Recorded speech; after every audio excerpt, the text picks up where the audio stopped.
வேற எந்த கேட்ட வழியும் போகாம உங்களோட நேரத்தை சிறந்த வழியில் செயல்படுறதுக்கு உங்க உடலுக்கும் மனதுக்கும் ஒரு நல்ல வகையில இருக்க அந்த விளையாட்டு பகுதி ஆர்வம் அனைத்து இளைஞர்களுக்கும் நன்றி.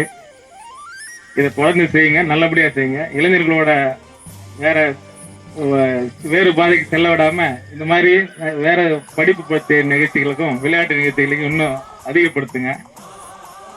இது எல்லாருக்கும் ஒரு நல்வழிப்படுத்துற ஒரு ஆர்வமா இருக்கு. படிப்புக்கு செய்யறோம், உங்களுக்கு என்னென்ன வேணுமோ அதுக்கான உதவிகள் எங்களால் செய்யறதுக்கு முடியும். அதனால குழந்தைகள்லாம் சிறப்பாக படிங்க, அதே மாதிரி நல்ல விளையாட்டு விளையாடுங்க, மற்ற எந்த ஒரு கெட்ட பழத்துக்கும் போகாதீங்க. இது என்னோட வேண்டுகோள். எல்லாருக்கும் நன்றி. உங்களோட பாதையை வந்து தெளிவான பாதையாக இருக்கணும். உங்களோட மைண்டு ரிலாக்ஸ் மட்டும்தான் இந்த நிகழ்ச்சி.